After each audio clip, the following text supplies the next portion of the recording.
어택을 통해서 이렇게 선명한 사진으로 실제로 학습, 산출의 결과를 분석해서 그 학습을 위해서 사용해서 이렇게 만들어낼 수 있는 그런 공격 방식이 인버전 어택이 되겠습니다. 마지막은 모델 엑스트랙션 어택이라는 방식이고요. 이거는 공격 대상 모델의 입력값과 결과값을 분석해서 학습 데이터를 이렇게 추출해가는, 학습 데이터를 추출하는 것이 모델 익스트랙션 어택이 되겠습니다. 자, 마지막 1교시 마지막으로 넥이 있습니다. 넥은 네트워크 액세스 컨트롤이라고 하고요. 넥은 기업 네트워크의 사용자 디바이스 정책을 적용해서 네트워크 가시성과 액세스 관리를 지원하는 것이고요. 넥에서는 네트워크 접근 제어, 액세스 컨트롤, 그 다음에 IP와 맥 자원을 관리하는 부분, 그 다음에 IT 자산을 관리하는 부분으로 이루어졌습니다.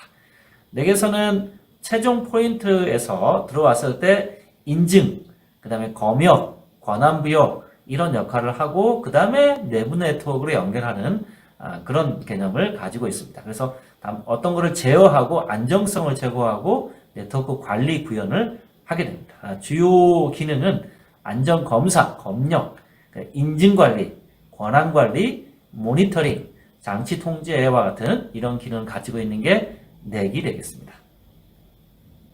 자, 여기까지가 1교시에 대한 문제풀이였고요. 다음은 2교시로 진행하도록 하겠습니다.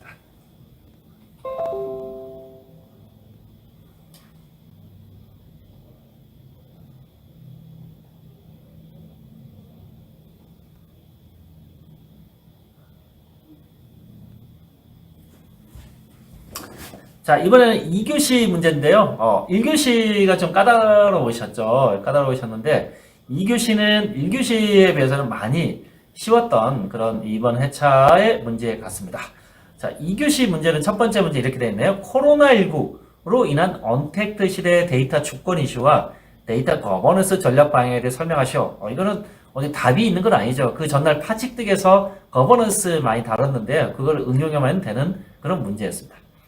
두 번째는 디자인 띵킹에서 공감 방법의 중요성을 설명하시오. 이것도 역시 뭔가 자료보다는 여러분이 공부하시면서 생각을 많이 했으면 아주 잘 풀 수 있는 문제였습니다. 세 번째는 사용자 요구사항이었고, 네 번째는 소프트웨어 신뢰성 성장 모델의 두 가지. 이거는 가급적이면 버리면 좋은 문제 같아요. 다섯 번째 DAY, DBA, 여섯 번째 인젝션의 개념과 대응 방안. 그래서 4번을 제외하고는 나머지는 크게 어려움 없이 풀 수 있는 그런 문제 패턴이었다라고 이렇게 생각을 합니다. 첫 번째, 코로나19로 인한 언택트 시대의 데이터 주권 이슈와 데이터 거버넌스 전략 방향에 대해서 설명하시오. 이거 어떻게 풀 것인가? 데이터 주권. 주권을 어떻게 있어 보이게 쓸 것인가? 주권하면 데이터가 주권이 우리에게 있다. 우리가 사용, 수집, 저장, 활용하는 거가 우리에게 있다. 이게 주권이잖아요. 이걸 어떻게 있어 보이게 표현할 것인가? 그래서 이렇게 설명을 했습니다. 저는 데이터를 수집, 저장, 분석, 공유, 활용 과정에서 가치를 도출하고 활용하기 위한 권리로서 선제적이고 주도적으로 이를 이행하지 않을 경우 외산 서비스에, 즉 구글이라든지 페이스북이라든지 애플이라든지 이런 외산 서비스의 주도권과 가치를 빼앗길 수 있는 위험이 주권 이슈다라고 위험이 곧 이슈다라고 이렇게 얘기를 했고요. 거버넌스 같은 경우는 기업이나 기관에서 보유하고 있는 데이터에 대해서 주요 이해 관계자의 역할과 책임의 정의 및 시스템, 프로세스, 보안에 대한 표준화된 방법을 기반으로 체계적으로 관리하는 것이 데이터 거버넌스다 이렇게 얘기를 했고요. 자, 이렇게 정의를 썼으면 굉장히 잘 쓴 겁니다. 그래서 주권을 어떻게 표현할 거냐? 여기 정의에 다 나와 있습니다. 여기에 나와 있죠. 보면은 소스나 데이터 저장 스토어나 활용 뉴스나 그 다음에 사실 폐기도 굉장히 중요하잖아요. 계속 남아있으면 안 되니까. 그래서 선셋 때는 폐기까지 이 네 가지 라이프 사이클을 가지고 생성, 수집, 제공, 저장, 분석, 활용, 폐기가 모두 주권에 해당한다. 그리고 이 주권에 대해서는 결국은 주권을 우리가 지키기 위해서는 예를 들어서 프라이버시, EU GDPR, EU 프라이버시 뭐 이런 것들이 다 주권과 관련된 거잖아요. 법 제도를 정비하고 그 다음에 플랫폼이 우리도 있어야 되겠다. 플랫폼. 그 다음에 핵심 역할을 진행하는데 특히 Chief Data Officer나 Chief Privacy Officer 같은 CDO, CPO 그 다음에 계속 그 주권과 관련된 내용을 진단하고 개선하는 부분, 그 다음에 우리 스스로 데이터에 대한 value, 가치를 창출하는 부분, 그러니까 데이터 보안과 데이터 프라이버시 부분, 이러한 부분들이 결국 주권과 관련한 가장 키포인트의 내용이 아닌가 생각합니다. 이거를 조금 더 있어 보이겠으면 되겠죠. 그래서 이런 주권을 어떻게 그러면 우리가 효과적으로 만족스럽게 할 것인가, 이거를 데이터 라이프 사이클 관점에서 데이터 표준화 관점, 표준화 굉장히 중요합니다. 거버넌스 측면에서는. 그 다음에 데이터가 굉장히 열려있으면 안 되잖아요. 데이터 보안 관점에서. 그리고 이거를 관리하는 관점에서 전체 데이터 거버넌스를 체계적으로 관리하면 되겠다.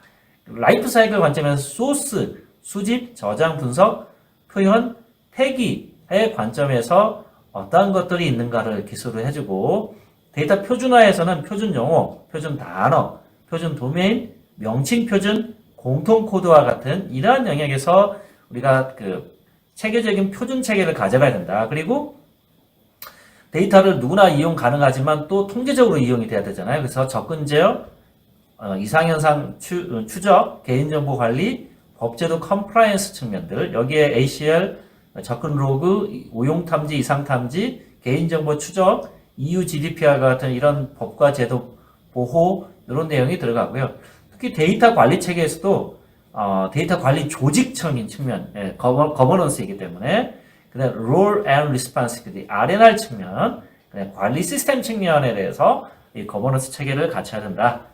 관리 체계에서는 조직도도 있어야 되면 CDO, CPO, DA, DBA, 데이터 표준화 품질에 대한 관리 체계가 있고, 그 다음에 R&R 정의를 하고, 특히 관리 시스템에서도 메타 시스템, 품질 관리 시스템, 그 다음에 데이터 활용할 수 있도록 하는 서비스 시스템, 또 데이터 활용을 모니터링하는 위험 관리 모니터링 시스템, 이런 것들을 갖춰서 거버넌스 체계를 가져가야 된다. 이렇게 설명을 하면 되겠습니다. 자, 두 번째 문제는 디자인 띵킹에서 요구 분석을 위한 emphasize, 공감 방법의 중요성을 설명해라. 공감 방법의 중요성을 설명해라. 이렇게 나왔어요.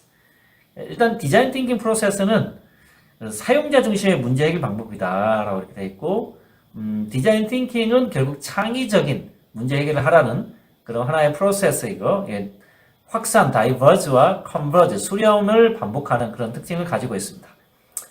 이게 특징을 보면 Analysis and Design, Development, Test로 이루어지는 게 아니라 Analysis가 아닌 Emphasize부터 시작하는 거죠. 그 다음에 Define, Ideate, Prototype, Test 이 5단계를 거치는데 첫 번째가 공감하기로 되어 있다. 공감하는 거는 어떤 현상을 관찰하고 문제점을 발견하는 과정으로서 첫 번째가 define 되어 있는데, 문제에서 요구하는 건 이렇습니다. 요구 분석을 위해서 공감, emphasize 방법의 중요성을 설명해라. 이거 중요성을 설명하는 건 어떻게 설명할 것인가? 이거 사실은 현장에서 정말 많은 고민이 필요했던 거였어요. 근데 디자인 패턴에 보면 이런 내용들이 나와요. 디자인 패턴에 보면은, 자, 속도보다 방향이다. 너무 빨리 가는 것보다 어디로 가는지를 찾아라. 그래서 사람을 이해해라. 사람. 그 다음에 엔드 유저, 사용자 관점은 도대체 어떤 입장인가. 그래서 개발자와 사용자 관점을 바꿔보자. 역지사지. 이런 내용이 들어가요. 이런 것들을 성공적으로 수행하게 되면 아주 좋고, 사용자가 받아들일 수 있고, 창의적이고, 또 내가 쓸만하다. 역지사지한 그런 서비스나 제품을 만들 수가 있다라.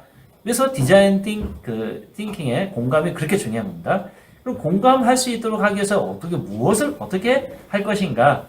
일단 들어야 되잖아요. 그러니까 인터뷰나 청취를 하게 되는데, 청취의 과정에서 신뢰를 쌓고 넓게 보고 확대하고, 그 다음에 아주 디테일하게 현미경 관찰하는 이런 순으로 할 수 있더라. 그리고 핵심적인 내용을 정리할 수 있고, 사람들이 공감할 수 있는 그 공감의 맵을 만들어가지고 정리를 할 수 있더라. 그래서 그거를 단계별로 활동을 할 때 한번 생각해보고, 고객이 느끼는 거를 see, 경험해보고, say, 발언해보고, 그 다음에 hear, 들어보는 이런 것들을 이제 공감의 방식으로 하게 되고요. 페인과 게인이 중요한데요. 게인은 어떤 이익을 얻을 것인가 생각해보고, 특히 고객이 가질 수 있는 페인 포인트, 그러니까 핵심적인 어떤 문제점, 그리고 어려워하는 지점이 뭔지, 그걸 페인 포인트라고 그러잖아요.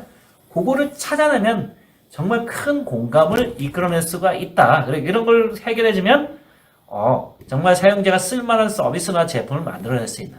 그래서 공감이라고 하는 거가 그래서 우리 새로운 걸 만들 때, 새로운 걸 디자인할 때, 새로운 제품을 만들어갈 때 이 공감이 첫 번째 있는 이유가 중요한 게 그 사람이 엔드 유저가 꼭 필요한 것을 만들 수 있는 그런 관점이기 때문이다 라고 이렇게 설명을 할 수 있습니다. 이런 것들을 이 서버에게 설명하면 좋은 점수를 맞을 수 있겠죠. 자, 세 번째는 사용자 요구사항 도출기법 4가지 및 요구사항 도출 시 유의사항을 기술하라. 일단 요구사항 도출기법 여러분 다 아시는 것처럼 추분 명검, 추출 분석 명세 검증 4단계 기술하고 요구사항 개발이 추분 명검이고 요구사항 관리가 형상관리, 변화관리 이렇게 들어가는 거죠. 일단 이 개념은 간단하게 설명을 해주고 요구사항을 도출하는 4가지만 설명하라고 그랬어요. 요구사항 도출 기법은 인터뷰, 설문, 워크샵, 브레인스토밍, 롤플레이, 스토리, 프로타입 뭐 여러 가지가 있습니다. 근데 그 중에 4가지만 설명하라고 그랬잖아요. 그럼 4가지를 설명을 잘해야 되겠죠. 그래서 그러면 4가지를 뽑아서 어떠한 관점으로 설명을 할 거냐 여러분이 선택하시면 돼요. 여기 같은 경우는 경험과 지식 측면으로 구분했어요. 그래서 경험이 적고 지식이 적으면 브레인스토밍이고 경험이 많고 지식이 적으면 유스케이스 방식이고 경험이 적고 지식이 많으면 인터뷰나 롤플레이 역할로 바꿔보는 거죠. 그러니까 경험이 많고 지식이 많으면 현장을 조사하고 질의응답하는 방식으로 한다. 그러니까 이거는 하나의 프레임을 만들어가는 겁니다. 프레임을 여기서 이렇게 4가지를 도출해서 이걸 바탕으로 요구사항 명세서 SRS라고 하죠. 또는 요구사항 추정 매트릭스 이런 거를 작성해서 할 수 있다라고 이렇게 얘기할 수 있고요. 자, 두 번째는 요구사항 도출 때 유의사항은 뭐냐? 유의사항, 고려사항, 유의사항이 뭐냐? 굉장히 많습니다. 여러분이 알아서 쓰시면 되는데요. 일단 대상 선정과 기법 선정이 중요하다. 제안서하고 사업 수행계획서 사항의 내용을 파악을 해라. 현행 시스템의 문제를 분석을 해라. 그 다음에 타 시스템의 벤치마킹을 분석하고 또 요구사항은 추적 가능하도록 요구사항 ID, ID를 꼭 붙여라. 그 다음에 기능만 도출하지 말고 비기능 요구사항도 도출해라. 네? 그 다음에 변경에 따른 추적성을 확보할 수 있도록 해라. 그 다음에 분석 단계 이후에는 요구사항 변화를 최소화시켜라. 요구사항을 프리징한다. 프리징. 빨리 프리징하면 할수록 빨리 더 좋은 시스템을 만들어낼 수가 있다. 여러 가지 그 고려사항들이 있을 수 있겠죠. 이거는 여러분이 논리적으로 이러한 것들을 다 조합해서 논리적으로 설명을 하면 되는 문제였습니다. 자, 네 번째, 소프트웨어 신뢰성 성장 모델, 소프트웨어 Reliability Growth 모델, SRGM 2가지를 설명하라 이렇게 나왔어요. 일단 SRGM의 정의는 소프트웨어 신뢰성을 평가하기 위한 확률적인 모델이다. 그래서 소프트웨어 시험 기간 중에 발생되어지는 고장 데이터, 폴트 데이터에 대해서 고장 시간이나 고장 수를 중심으로 소프트웨어 신뢰성을 평가하는 그런 모델을 SRGM이라고 하고요. 2가지만 설명하라고 했잖아요. 여기에서는 2가지를 시점별로 나눠서 2가지를 쪼갰습니다. 그래서 시점이 빠를 때는 고장률이 굉장히 높고 이때는 초기 신뢰도 예측 방식을 쓴다. 그 다음에 시점이 이제 계속 많이 구축을 할 때는 그때는 사후 신뢰도 추정 방식을 사용한다. 그래서 초기 신뢰도 예측 모델과 사후 신뢰도 예측 모델로 성장 모델 2가지를 구분했고요. 초기 신뢰도 예측 모델은 과거 경험적인 자료를 활용해서 할 수 있고 사후 신뢰도는 이제 만들어졌으니까 그 소프트웨어 시험을 해서 시험 결과를 바탕으로 사후 신뢰도 추정 모델을 가져갈 수 있다. 사용 시점은 코드가 완료된 시점의 초기 신뢰도, 그 다음에 시험이 종료되면 사후 신뢰도 추정 모델을 사용할 수 있다. 이렇게 해서 2가지를 언급할 수 있고요. 또는 우리가 요구 분석, 설계, 개발, 단위 테스트, 시스템 테스트, 그 다음에 운영 이렇게 했을 때 이 코딩 레벨까지를 early prediction, 초기 신뢰도 예측 모델로 얘기를 할 수 있고 그 다음에 단위 테스트와 시스템 테스트와 운영 레벨에서는 rate estimation, 그래서 사후 신뢰도 추정 모델로 이렇게 2가지를 언급을 할 수도 있다. 어쨌든 여러분이 어떻게 언급을 했든 있어 보이게 이 2가지를 기술하면 되는 그런 문제였습니다. 자, 5번은 거저주기 문제가 나왔네요. 데이터 아키텍트와 DBA의 역할을 비교해서 설명하시오. 자, DA는 데이터와 관련된 요소, 데이터, 데이터베이스, 데이터 표준, 데이터 보안, 그리고 정책과 기준. 특히 데이터 값과 데이터 표준, 보안, 정책 기준 이런 말이 다 많이 들어가면 DA, 그거를 모델링하고 체계화하는 역할 수행자다 이렇게 얘기할 수 있고, DBA는 데이터베이스 시스템, 뭐라고요? 시스템, 그 다음에 데이터베이스 구성 및 관리, 운영, 그러니까 물리적인 거를 많이 한다. 이렇게 물리적인 거, 그거를 가지고 책임을 수행하는 사람이다라고 얘기할 수 있고, 주요 업무는 자, DA는 데이터 관리 체계 표준 모델링 보안 수립하고, DBA는 데이터베이스를 설계하고 구축하고, 데이터베이스를 운영 관리하고, 데이터베이스에 대해서 튜닝하고, 데이터 표준화 수립하고 메타 체계를 수립하는 사람이다. 라고 얘기할 수 있고, 주요 기술도 DA는 데이터 관리 체계, 데이터 표준, 데이터 모델, 데이터 보안 체계 이렇게 얘기할 수 있고, DBA는 데이터 모델의 물리적인 모델링 기술, 그 다음에 DB 물리 설계 기술, 인덱스나 스토리지, 데이터베이스 튜닝, 인덱스와 조인, DB 구축, 테이블 스페이스 데이터 파일, DB 운영, 백업 복구 이런 것들을 수행하는 사람이 DBA다 라고 할 수 있습니다. 그래서 DBA는 데이터베이스와 관련된 사람, DA는 데이터와 관련된 사람, 데이터 표준, 보안 이런 거 관련된 사람을 데이터 아키텍트, DA 이렇게 얘기를 하면 되겠습니다. 자, 마지막 2교시의 마지막 문제인데요. OWASP에서 발표한 보안 위협 인젝션의 개념과 대응 방안을 설명하라. 인젝션, SQL 인젝션 생각하면 되고요. 자, 인젝션의 취약점은 신뢰성 데이터가 명령어나 쿼리문, SQL 쿼리문의 일부분으로서 인터프리터로 보내질 때 발생. 그래서 공격자의 악의적인 그런 의도에 따라서 실행해서 권한을 획득해서 인터프리터를 속일 수 있는 게 인젝션 공격의 특징이죠. 대표적인 게 이런 아이디와 패스워드에 true 참값을 리턴하게 만들어서 권한을 획득해가는 이런 게 SQL 인젝션 공격입니다. 인젝션의 종류에는 error based SQL 인젝션, 논리적인 에러를 이용한 SQL 인젝션이 있고, 유니온 명령어에 해당하는 SQL 인젝션 공격이 있어요. 유니온 베이스드 SQL 인젝션 공격이 있습니다. 또는 블라인드 SQL 인젝션에서 데이터베이스로 특정한 값이나 데이터를 받지 않고 참 거짓의 정보만 알 수 있을 때 블라인드 SQL 인젝션을 합니다. 또 스토어드 프로시저의 SQL 인젝션을 삽입할 수 있고, 또 매스 SQL 인젝션, 다량의 SQL 인젝션을 공격할 수 있는 인젝션, SQL 인젝션의 공격에 여러 가지 패턴이 있을 수가 있습니다. 그리고 이걸 대응하는 방법은 세 가지 방식이 있는데, SQL문을 그대로 실행하지 않고 prepared statement. 이건 뭐냐면은 한번 구문을 검사한다라고 보면 됩니다. 검사. 그래서 입력값을 문자열로 인식해서 한번 검사해서 검증해 보는 거죠. 그래서 인젝션 공격이 있는가. 두 번째는 에러 메시지 노출을 금지하는 겁니다.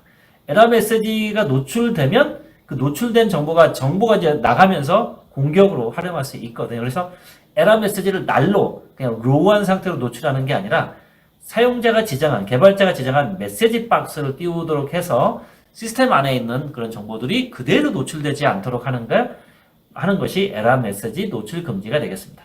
또는 이러한 것들을 자동으로 차단해주는 웹 방화벽. 웹 방화벽에서 실제로 레이어 7에 있는 그런 정보들을 가지고 문자라든지 이런 부분들을 잘못된 문자나 이런 것들을 차단할 수 있는 그런 방식이 웹 방화벽 사용을 통해서 이런 인젝션 공격을 방어하는 그런 방식이 되겠습니다.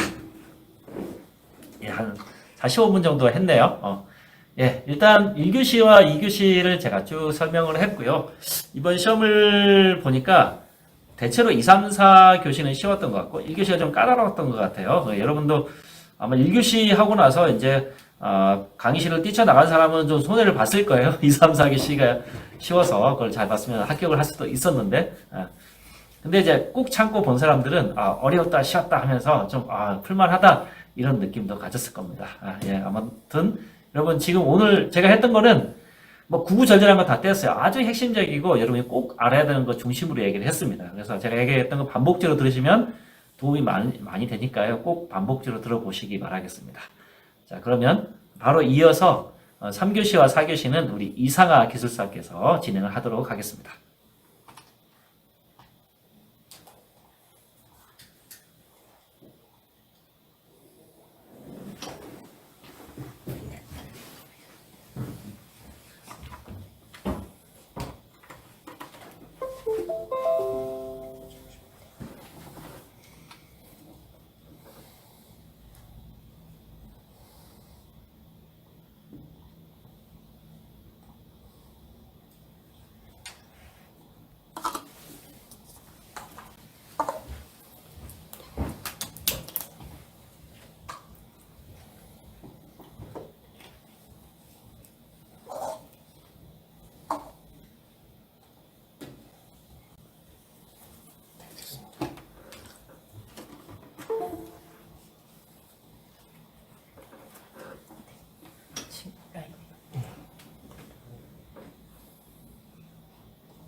네, 안녕하세요. 정보관리 기술사 이상아입니다. 벌써 124회 시험이네요. 네. 3교시 문제 전체적으로 보시면, 네. 기출 문제가 많이 보이죠? 이 문제들 제가 봤을 때는 다 점수 주려고 냈던 문제가 아닐까 싶습니다. 예, 우선 첫 번째 문제, 이 문제 제가 풀이 쓰면서 어느 정도 산업계에서 일하신 분들이 한풀이 차원에서 쓰시면 어떨까 이런 생각을 해봤습니다. 네, 이번 힙의 두 가지 유형인 맥스 힙과 민 힙. 그쵸? 우리 모두 똘마리, 서브노트에 있을 만한 토픽이고요. 노에스큐엘 모델링 패턴 세 가지, 이거 기출 문제였죠. 모델링 관련된 것이 기출이었고, 노에스큐엘 모델링 절차가 나와요. 근데 여러분, 문제 나오는 거 보시면, 개념 물어보고, 세부 기술 물어보고, 이제 어떤, 그쵸? 개념, 세부 기술, 그 다음에 절차, 응용, 이런 것들이 나와요. 그러니까 노에스큐엘 모델링이 저번에 한번 나왔다. 그럼 모델링에 대한 어떤 절차를 물어볼 수 있겠구나. 그쵸? DB 같은 경우도 개념 물어보고, 어떤 기술 물어보고, 이제 프로세스 물어보고, 이런 식으로, 네, 진행이 되겠죠. 그리고 교착 상태의 개념과 이를 회피하기 위한 은행과 알고리즘의 개념이 자료구조. 여러분 정말 많이 나올 거라고 얘기가 됐고 기출도 많이 됐었고 당연히 한 페이지 싹 풀이 문제 준비하신 분들은 쓰셨을 거예요. 이 뒤쪽에서 한 번 더 보겠습니다. 그래서 OSI 7레이어의 각 계층과 특징 이것도 거의 점수 주는 문제죠. 침입 탐지 시스템과 침입 방지 시스템의 개념 이것도 기출이 정말 많이 됐었고요. 저 같은 경우에 문제 어떻게 풀까 생각해 보니까 문제에도 배열이 있습니다. 그렇죠? OSI 7 레이어를 우선 풀고 거기에서 이제 응용 어플리케이션 보안인 IDS, IPS 풀고 이제 그 다음에 저는 힙을 풀 것 같아요. 이제 네트워크 쪽에서 이제 힙 이용해서 뭔가를 할 것 같은 느낌이에요. 이렇게 해서 그 다음에 이제 교착 상태 풀는 방식이 어떨까? 이제 썰 푸시려면은 이제 이쪽 1번 문제 갈 수도 있겠죠? 그리고 3번 문제 선택하실 수 있겠어요? 네, 뒤에 한번 보겠습니다. 네, 1번 문제인데요. 최근 우리나라 IT 기업은 개발자 공급 부족이라는 매우 어려운 상황에 직면해 있고 이의 원인과 해결 방안을 다음 관점에서 쓰시오. 그래서 IT 서비스 분야의 산업 특수성과 노동 특성 관점에서의 원인 그리고 소프트웨어 산업진흥법에 명시된 하도급 구조 개선 제도의 한계점 및 개선 방안. 이 문제의 포인트는 여기 소프트웨어 산업진흥법에 명시된 하도급 구조 개선 제도에 대한 내용이죠. 이 부분에 대한 어떤 인식이 있으셨다면 충분히 썰 풀 수 있는 문제였어요. 근데 제가 난이도를 약간 어려움을 뒀어요. 저도 이 문제 이제 풀이 쓰면서 이거 어떻게 풀어나가야 되지? 나의 한 풀을 써야 되나? 이렇게 고민을 하다가, 자료를 찾아보니까 소프트웨어, 스필이 있잖아요. 그쪽에서 2020년 12월 22일 그쯤에 요 주제로 IT 서비스 분야의 산업 특수성과 노동 특성의 관점, 그리고 하도급 구조 개선이 필요하다. 요런 개선 방안까지 한번 냈더라고요. 제가 지금 출처를 못 썼는데요. 나중에 필요하시면 제가 자료 보내드리겠습니다. 네, 그래서 IT 서비스 분야의 산업 특수성은 상품적인 부분에서 어떤 가공해서 1차 산업을 가공해서 재화를 생산하는 이런 서비스의 3차 산업의 특성을 모두 보유하고 있다. 그렇죠? 서비스와 재화를 모두 제공을 한다. 이런 측면이 있고 노동 성격 측면, 이게 지식 노동이잖아요. 근데 지식 노동 하면서 감정 노동도 같이 필요하다는 얘기입니다. 그리고 산업 구조상에서 이제 발주자 간의 전문성을 입증을 해서 사업을 수주하면서 그거를 통해서 영업이익이 발생한다. 그리고 사내 도급, 하도급, 제하 도급 계약을 채우기 위해서 인력을 이제 파견법에 따라 이렇게 파견해서 활용하고 있다. 그리고 이제 우리가 세계 시장을 진출하는 것이 미미했기 때문에 국내 환경 다 맞춰서 일정 부분을 감내해야 된다. 공공 쪽이요. 네, 그렇게 얘기가 돼 있죠. 그리고 기술 혁신 특성이 있습니다. 최첨단 기술을 따라가야 돼서 항상 공부를 해야 되는 그런 문제가 있죠. 그리고 노사관계 특성도 있고요. 네, 보시면은 요즘에 개발자분들 구하기 정말 어렵죠. 저도 이 문제 한번 내보고 싶었어요. 개발자분들이 너무 뵙기 어렵고, 네, 그렇습니다. 네, IT 서비스 분야의 노동 관점에서의 특징. 제가 요거 안 켰네요. 노동 관점에서의 노동 특성 관점에서의 원인입니다. 네, 개발자의 이런 S소프트웨어 기업의 어떤 다단계 하도급 구조가 발생이 되면서 개발자가 계속 파견직이 돼요. 그러면서 근로환경이 악화되고 자꾸 과업이 변경되고 뭘 원하는지 모르잖아요. 그래서 계속 요구사항 변경되고 이러다 보니까 워라밸이 저하되고 야근을 하게 돼요. 그리고 납기가 있지 않습니까? 이 납기를 맞추다 보니 개발자를 탈탈 털어서 이제 일을 하게 되는데 이직 좀 괜찮아질까 싶어서 이직 전직하면 또 한 번 여기도 어쩔 수 없구나 이렇게 또 번아웃이 오고 계속 기업은 부실화되고 개발자는 번아웃 와서 산업 경쟁력이 저하된다 뭐 이런 내용의 문제였습니다. 그리고 이제 원인이 시기적인 특수성을 가지고 있고 임금제 역시 문제가 있다고 해요. 그래서 업무 강도가 이제 이런 크런치 모드 예전에 한번 가산에서 좀 그런 문제가 있었죠. 그래서 크런치 모드가 작동이 되면서 퇴근도 못하고 그냥 과로하고 이렇게 되는 거죠. 그리고 포괄임금제로 인해서 초과 근로를 하지만 포괄임금제이기 때문에 뭐 시간에 대한 보상이나 이런 보상을 제대로 못 받아요. 그리고 다단계 하도급 관행이 있습니다. 그래서 아웃소싱 관행 때문에 하도급 구조로 되면서 인력 관리가 제대로 안 되고 인력에 대한 어떤 상황이나 이런 것들에 대해서 적절한 대처가 이루어지지 않고 있죠. 할인율도 문제입니다. 대가산장 하는데 너무 그쵸, 비용을 낮게 이렇게 책정해서 들어가는 경향이 있죠. 그러다 보면 수익률이 전환되고 인건비 역시 낮아지게 됩니다. 네, 그래서 소프트웨어 산업진흥법에 명시된 하도급 구조 개선 제도의 한계점이 뭐냐? 볼게요. 기본적인 하도급 구조가 어떠냐? 발주 기관이 원도급자한테 요청을 합니다. 그래서 원도급자는 PM을 통해서 분석 설계를 다 하고 이제 하도급을 통해서 프로그래밍도 하게 되고 재하도급을 또 줘서 코딩도 하게 되고 그 재하도를 해서 이제 컨텐츠를 제공하게 되죠. 보면은 그쵸, 프로그래머들 막 하고 있는데 옆에서 새로 오신 퍼블리셔나 디자인이나 뭐 이런 거 다시 줄 서기도 하고 굉장히 이게 관리 감독이 굉장히 어려워져요. 네, 그쵸? 예, 그래서 소프트웨어 산업진흥법 제20조의 3 보면 하도급 제한, 재하도급 금지, 하도급 사전 승인이 있습니다. 그래서 하도급 제한에서의 한계점은 민간 사업에는 적용이 되지 않고 있고요. 실태 파악 역시 불가능합니다. 그러니까 공공 쪽에서 진행되는 사업들은 어느 정도 컨트롤이 가능한데 민간에서 진행되는 것들은 어떻게 정부가 나서서 뭔가를 규제를 할 수도 없고 실태도 어쩐지 알 수가 없다는 거죠. 재하도급 금지가 있습니다. 그쵸? 요 두 가지 부분들이 한계점. 첫 번째. 그리고 두 번째 한계점으로 하도급 사전 승인에 대해서 그냥 탈법상 법이고 뭐고 그냥 한다는 거죠. 그리고 근로환경 관점에서 어떤 뭐 배려나 어떤 환경 조성이나 이런 것들이 잘 되고 있지 않다.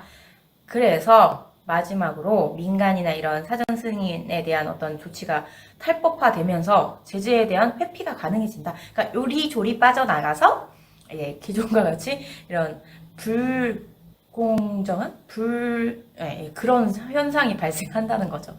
네, 개선 방안입니다. 그래서 하도급 문제 개선을 하게 되면 재하도급자의 협상력, 그러니까 하도급자가 뭔가 우리가 문제를 개선하고 이제 프로그램을 하고 이런 사람들의 협상력이 올라갈 수 있다. 그래서 공정한 SI 산업 생태계가 조성되고 산업 고용이 증가되지 않을까.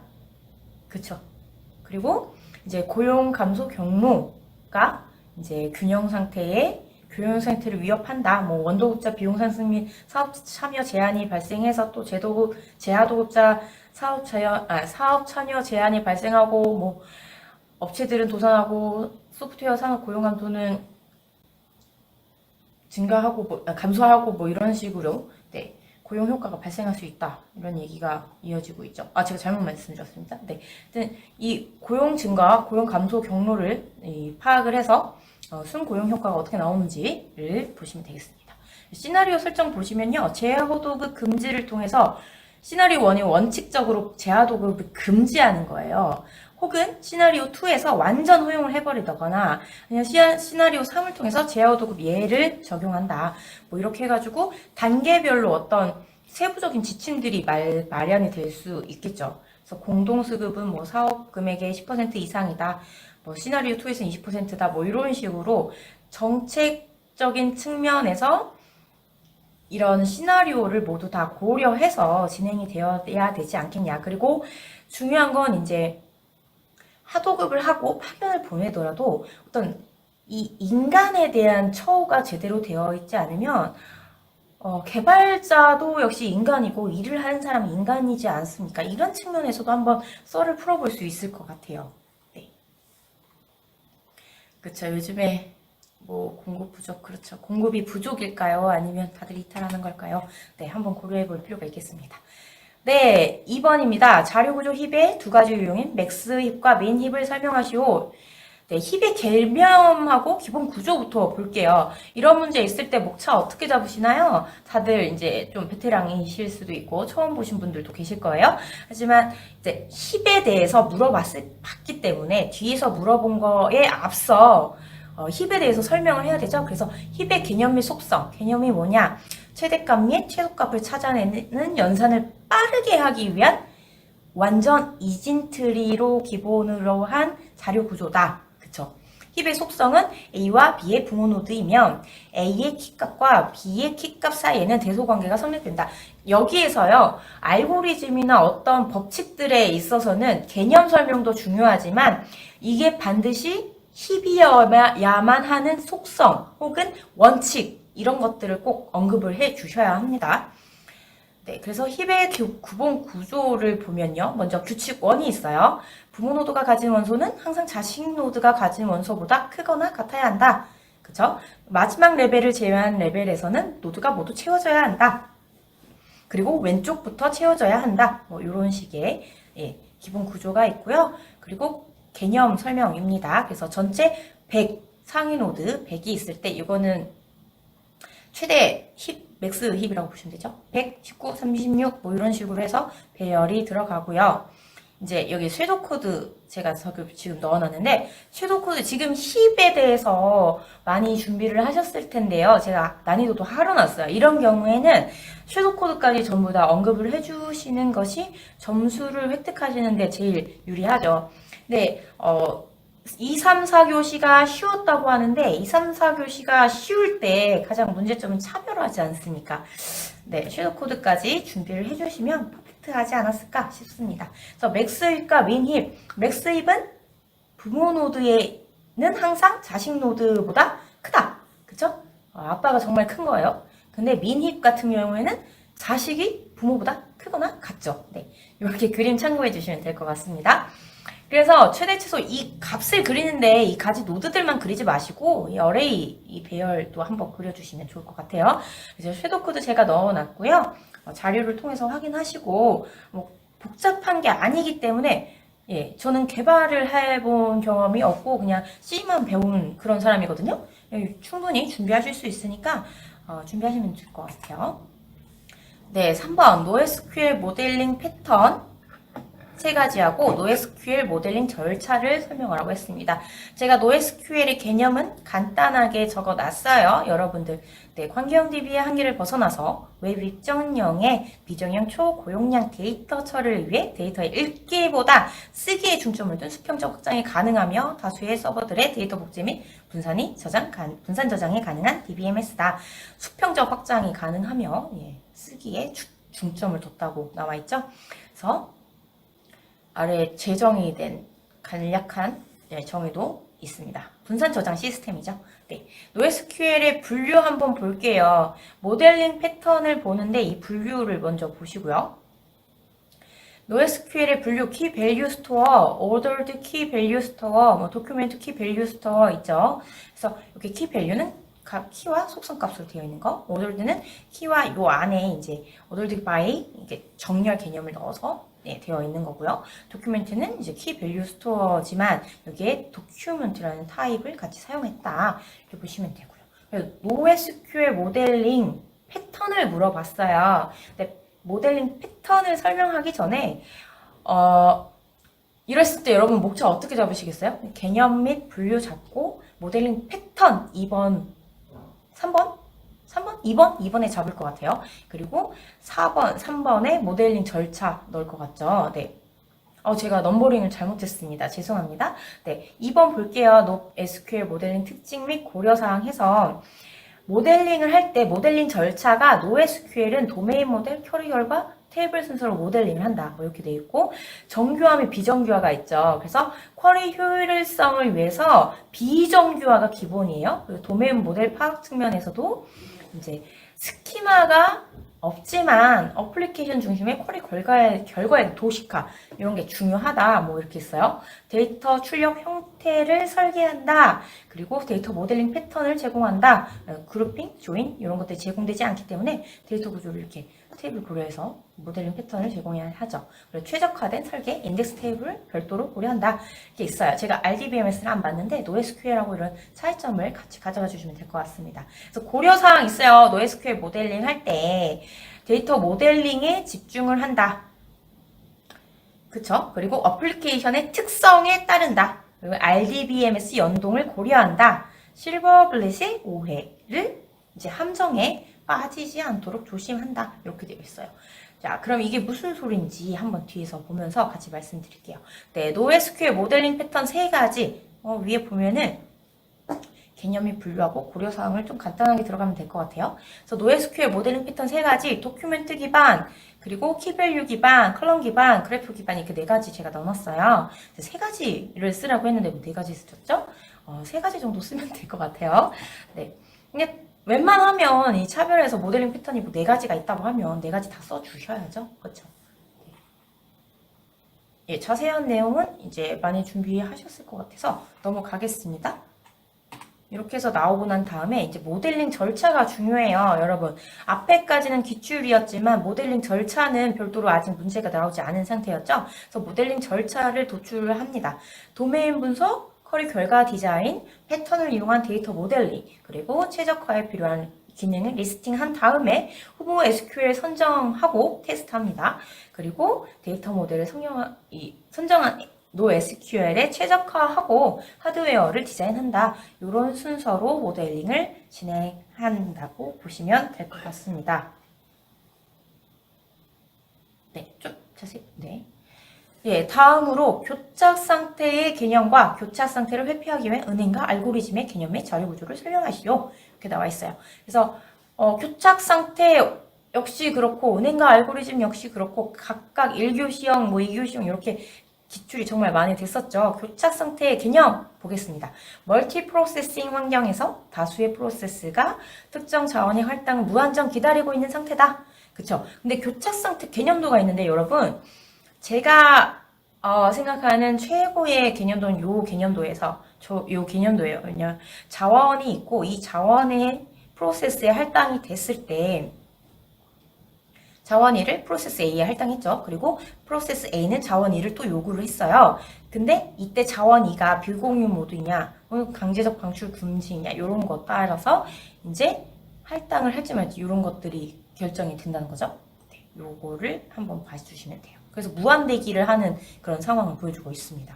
그래서 교착 상태 발생 원인이 있고 상호 배제, 그리고 점유화 대기, 비선점, 환영 대기 이렇게 원인들이 4가지가 있죠. 교착 상태 하면은 이 개념도하고 발생 원인 4가지, 상점 비환이죠. 요 4가지 꼭 기입을 해주시고요. 그리고 이 교착 상태의 발생 원인을 회피하기 위한 은행과 알고리즘이 있다.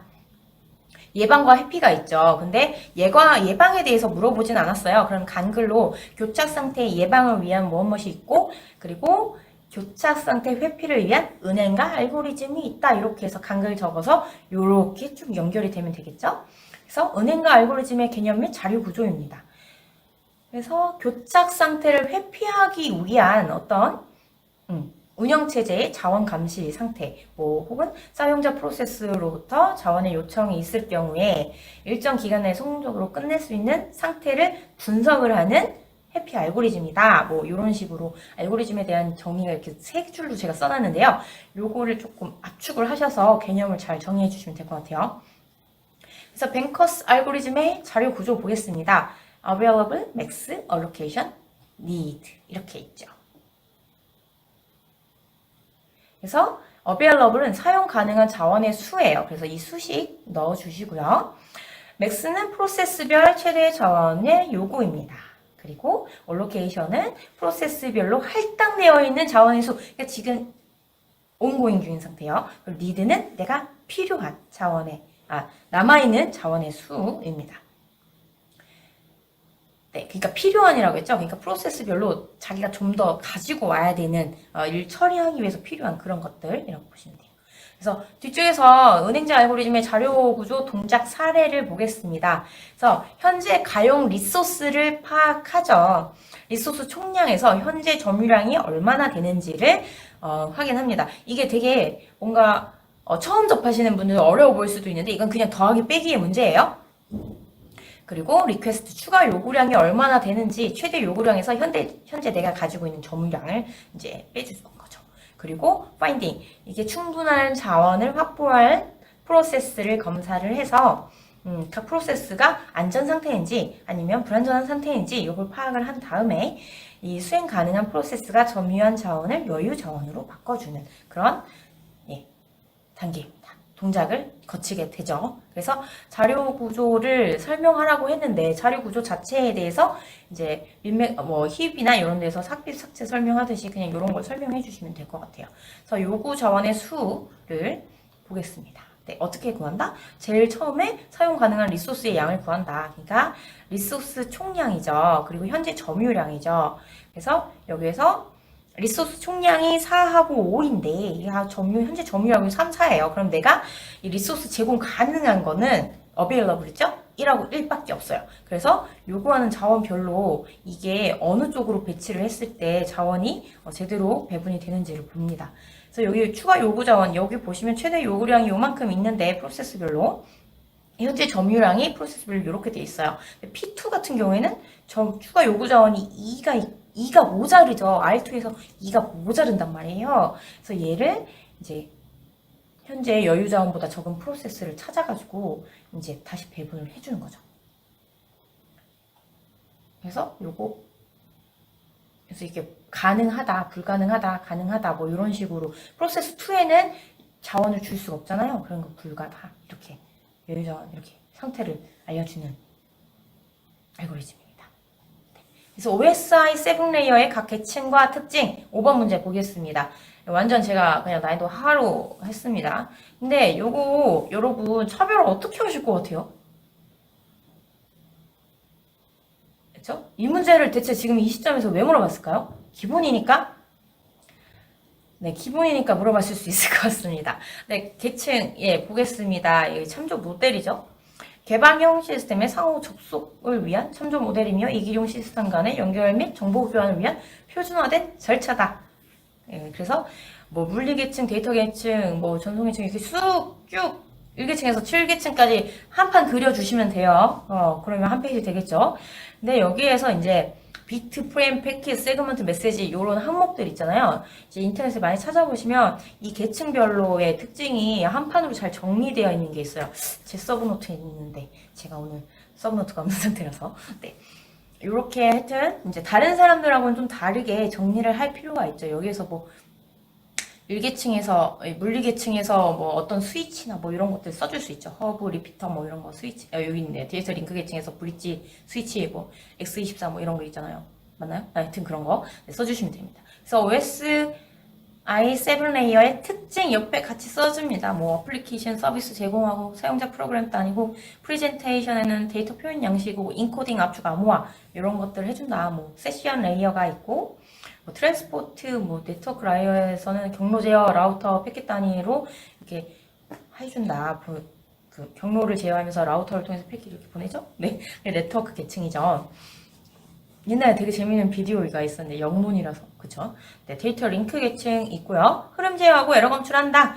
이런 거 하나씩 링크 계층별로 쓰라고 1교시형으로 나오고 데이터 링크 계층하고 네트워크 계층하고 잘 써봐라 이렇게 해서 2교시형으로 나오고 굉장히 많이 출제된 모델이에요. 그런 지식을 다 같이 넣으면 될 것 같아요. 그리고 피지컬 레이어도 있고요. 근데 저 같으면은 이제 OSI 7레이어 각 계층별로 저희가 잘 알고 있는 클라우드 서비스 있죠. 그쪽에서 클라우드 서비스 할 때 보면은 XAS 이쪽 보면 저라면 그냥 그렇게 쓸 것 같아요. 여러분들이 동의 안 하실 수도 있는데 저 같으면 뭐 소프트웨어 as a 서비스 그리고 그 다음에 뭐 있죠? 하여튼 뭐 그런 식으로 요거를 같이 매핑을 해서 풀어볼 수도 있을 것 같아요. 그러면 너무 재밌게 쓸 수 있을 것 같은 문제입니다. 네. 그 다음에 3교시 마지막 신입 탐지 시스템 한번 보겠습니다. IDS, IPS. 그래서 제가 아까 OSI 7레이어 푼 다음에 요거 풀 것 같다고 했죠. 그 다음에 네트워크가 나오면 보안 같이 나오는 건 저는 매우 찬성하는 사람입니다. 네.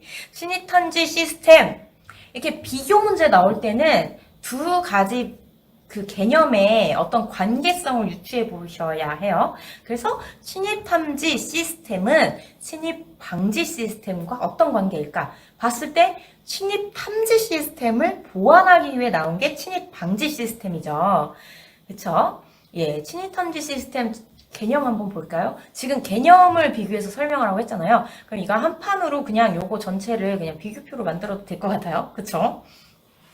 그러면 분량 문제가 좀 발생하려나요? 네. 그러면 저는 OSI 7레이어에 살짝 대충 그려주고 거기에다가 어플리케이션 계층에서 보안 측면에서 침입 탐지 침입 방지 시스템이 있다. 그렇게 1단락 그려주고 2단락에서 개념 비교하고 3단락에서 이제 세부 기술 이런 것들 비교할 것 같습니다.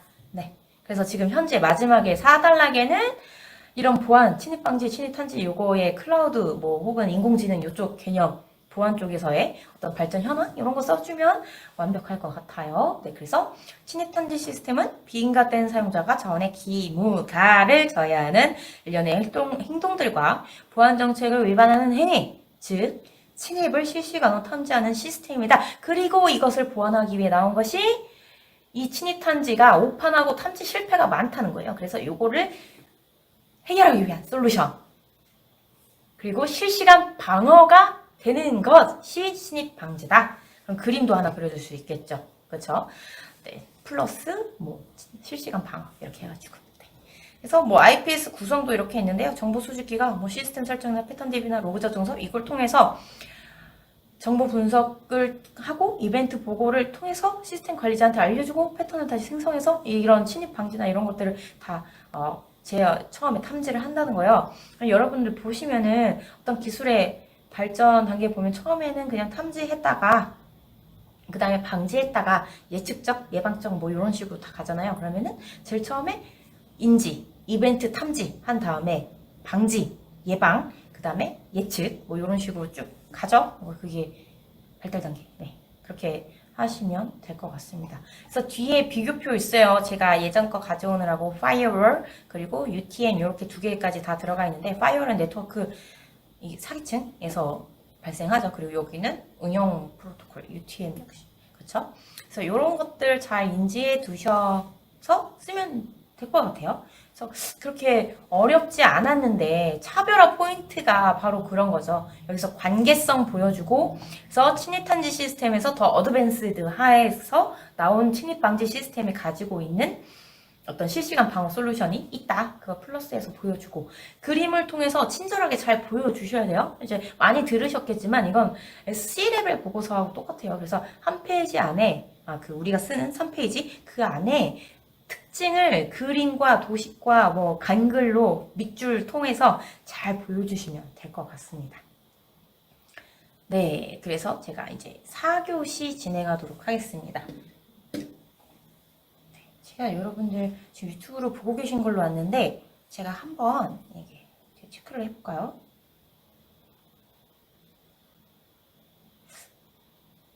이게 덧글도 올라가고 그러던데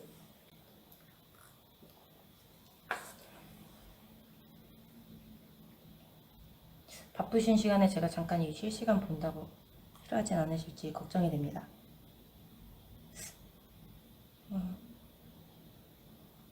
실시간 채팅이 없군요. 네, 알겠습니다. 그러면은 그냥 쭉 하겠습니다. 네, 4교시 보도록 하겠습니다. 4교시 보시면 인공지능을 이용한 자연어 처리 임베딩 기술 나왔고요. 오픈소스의 개념, 특징, 현황 그리고 오픈소스가 4차 산업혁명에 기여하는 시사점 요거 쓸만하겠어요. 요거는 제가 요즘 공부를 안 한 지 오래돼서 그런지 일단 많이 찾아봤습니다. 이거 쓸만하고 그 다음에 공간 DB에서 사용되는 공간 연산자 5개 나열하고 설명하라. 이건 좀 분량 측면에서 어떻게 해야 될지 약간 고민될 수 있을 것 같아요.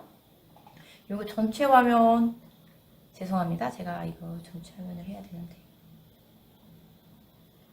12? 네, 죄송해요. 이게 전체 화면을 제가 보기, 예, 됐습니다. 네, 전체 화면 모드로. 네, 감사합니다. 기다려주셔서. 네, 보겠습니다. 그래서 4번, 이제 정보보호 관리 체계의 개념과 관리 과정을 설명하시오. 이것도 좀 불리한 걱정될 것 같아요. 네, 쓸만은 한데, 이거 좀 애매하단 말이에요. 네, 퍼블릭 블록체인과 프라이빗 블록체인의 차이점. 예. 예, 요거 쓸만할 것 같습니다. 이것도 좀 불리한 문제가 있는데, 목차 잡기가 핵심인 것 같아요. 그쵸? 인공지능에서 윤리의 필요성과 선진국의 정책 동향을 설명하고, 바람직한 AI 정책 수립 시 고려사항.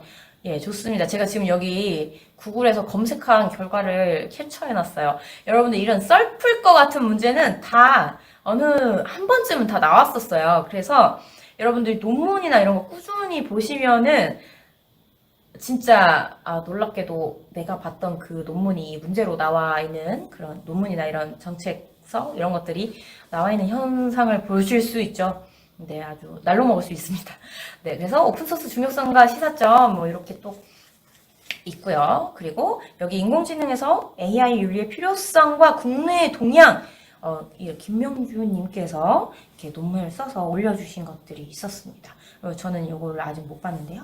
네, 하여튼 보겠습니다. 그래서 제가 이 문제를 배열을 한다고 하면 저는 이런 식으로 할 것 같아요. 인공지능 이용, 자연어 처리, 인베이딩 일단 하고, 그래서 자연어 처리를 했는데 이제 자연어 처리 기술은 알겠는데 이제 윤리 요즘 되게 문제지 않습니까?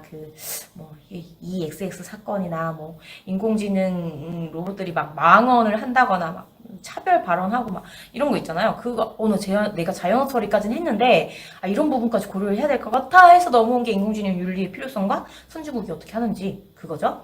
그 다음에 인공지능 또 뭐 윤리화하고 관련돼 있는 게 정보 관련된 거잖아요. 그래서 이 정보보호 관리 체계를 또 어떻게 해야 될 것인지. 네. 그 EXX 그 챗봇 막 개발한 데에서 정보보호가 좀 잘 관리가 되고 ISMS 지켰다면 물론 중소기업이니까 그럴 리는 없지만 뭐 이런 문제가 생겼을까 싶기도 하고요. 네.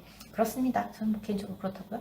네. 그리고 5번 퍼블릭 블록체인과 프라이빗 블록체인 이것도 이제 좀 정보 관리 체계하고 좀 약간 관련이 있죠. 정보에 대한 어떤 노출 정도에 대해서 이제 얘기를 하는 거죠. 그리고 그 다음에 이제 블록체인 나왔으면 또 뭡니까? 오픈소스 가야죠. 네, 오픈소스 간 다음에 오픈소스를 한번 풀고 났더니 그다음에 왠지 공간 DB 이쪽 한번 풀어보고 싶어요. 이런 식으로 저는 갈 것 같아요. 의식의 흐름이에요. 네, 이렇게 하면 좀 논리적으로 좀 재미있게 한 판처럼 읽히지 않을까. 저는 그런 생각이 듭니다.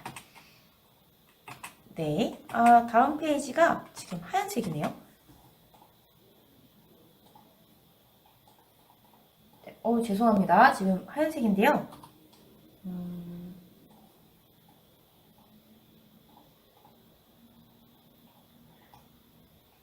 이게 왜 하얀색이 됐을까요? 죄송합니다, 여러분. 지금 온라인인데 지금 못 읽고 있는 것 같아요. 네, 죄송합니다. 잠시만요.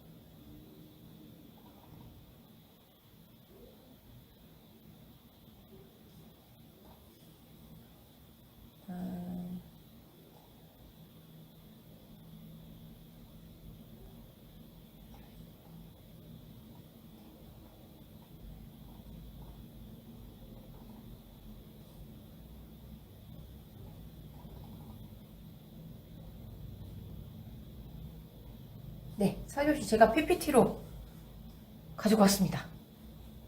정말 기다려주셔서 감사합니다. 이 금쪽 같은 월요일 저녁 시간에 네, 넘어가겠습니다. 자연어 처리 인베이딩 기술에 대해서 한번 보겠습니다. 사람이 쓰는 자연어를 기계가 이해할 수 있는 숫자 형태인 벡터로 바꾼 결과 혹은 그 일련의 과정 전체를 의미한다. 네, 자연어 처리 인베이딩 기술의 정의였습니다. 좀 어렵다고 좀 생각해요. 네. 그래서 인베이딩의 역할이 무엇이기 때문에 이 기술이 무엇인가, 이 기술이 뭐하는 기술인가 보니 단어 문장 간 관련도를 계산한다고 하고요. 그리고 의무적, 문법적 정보를 함축한다고 합니다. 그다음에 전이학습을 한다고 나와 있어요.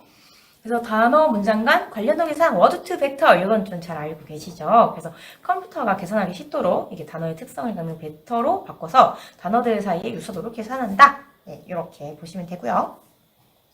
의미적, 문법적 정보, 우리 언어에서는, 자연에서는 이런 문법적, 의미적 정보가 굉장히 중요하죠. 이 관계들을 사칙연산을 통해서 관계를 도출을 해서 이제 이게 인베이딩이 어느 정도 잘 됐다 이런 단어 유추 평가를 시행할 수 있도록 해준다고 합니다. 전이학습이죠. 그래서 앞쪽에서 품질 좋은 인베이딩이 되면 요거를 가지고 자연 쪽에 전달을 해서 사전적으로 이제 대규모 코퍼스를 활용해서 이제 의미적, 문법적 정보를 제공할 수 있다. 뭐 이런 내용이 들어가고 있습니다. 아이고 죄송합니다. 네, 그래서 자연어 처리 인베이딩 기술의 기법 보겠습니다. 그래서 이 자연어 처리 인베이딩 기술이 발전을 했대요. 그래서 어떻게 발전했는지 첫 번째로는 통계 기반이었다가 뉴럴 네트워크 기반으로 발전을 했어요. 그래서 여러분들 통계 기반 기법은 공부 오래 하신 분들 많이 준비하셨죠. 처음 도큐멘트 매트리스나 TF-IDF 매트리스나 워드 컨텍스트 매트리스, PML 매트리스 이런 것들이 있고요. 잠재 의미 분석을 한다고 합니다. 그래서 벡터들의 차원을 축소하는 그런 역할을 하죠. 뉴럴 네트워크는 뉴럴 프로버빌리스틱 랭귀지 모델을 발표하면서 얘들이 기법이 이제 많이 발전을 했다고 해요. 그래서 이제 알고 계신 그런 뉴럴 네트워크 통해서 이제 자연어의 무한한 문맥을 학습할 수 있는 기법이다. 그렇게 되어 있고요. 또 단어 수준에서 문장 수준으로 발전을 했다고 해요. 그래서 단어 수준 인베이딩 기법은 단어의 문맥적 의미를 함축하고 있고, 그럼에도 불구하고 동음, 의미어, 의어를 불가하기는 어렵다. 그래서 NPLM, 워드 투 벡터, 글로브, 패스트 텍스트, 스위블, 이런 것들이 있다고 합니다. 그리고 문장 수준 인베이딩 기법은 개별 단어가 아니에요. 그래서 단어 시퀀스 전체의 문맥적 의미를 함축하니까 이런 것들을 잘 트랜스퍼 러닝 효과가 좋다. 그러니까 인베이딩 잘한다. 이렇게 보고 있죠. 엘모 이런 것들이 있고요. 그리고 버트 이런 것들이 있다고 합니다. GPT 이런 것도 있다고 하네요. 그래서 롤 베이스에서 엔드 투 엔드, 그 다음에 프리트레이닝, 파인 튜닝 이런 방식으로 계속 발전을 하고 있다고, 그렇게 써주면 될 것 같아요. 이거 알고 푸시는 분들 분명히 계실 거예요. 준비하신 분들, 그리고 인공지능 쪽에 계신 자연 처리 쪽 하시는 분들은 잘 쓰셨겠죠? 네. 인베이딩 저는 안 풀었을 것 같긴 해요. 네, 종류 보겠습니다. 행렬분의 예측 기반, 토픽 기반 이런 식으로 인베이딩의 종류가 나뉜다고 합니다. 그래서 행렬 분해, 원래 행렬을 분해하는 거죠. 분해를 통해서 인베이딩하고 그 다음에 하나의 행렬만 사용하거나 아니면 두 개를 더하거나 이런 방식으로 결합하거나 하는 방식으로 인베이딩을 하는 거라고 합니다. 예측 기반은 특정 단어가 나타날지 예측을 한다거나 단어들이 주어졌을 때 이게 무엇일까 예측을 하면서 이제 계속 학습을 하는 거죠. 네, 여기 뉴럴 네트워크 기반 방법이라고 나와 있습니다. 토픽 기반은 주어진 잠재된 주체를 추론하는 방식이라고 합니다. 그래서 잠재, 드리클레, 할당, LDA 나왔어요. 네, 요거 써주시면 될 것 같아요. 다 보면은 우리가 접하지 못했던 것들은 아닌데 하나하나 토픽으로 준비하셨을 법한 그런 것들도 있고요. 네. 그리고 자연어의 의미를 인베이딩에 적용하는 방법 이렇게 되어 있네요. 자연어의 통계적 패턴 정보를 인베이딩에 포함한다. 그렇게 되어 있네요. 통계 정보, 문장에 어떤 단어가 많이 쓰였는지, 어떤 순서로 등장하였는지, 문장에 어떤 단어가 같이 나타났는지, 그쵸? 이게 가정은 백오브 가정, 단어가 얼마나 써였는지, 이거 TF, IDF 당연히 들어가겠죠?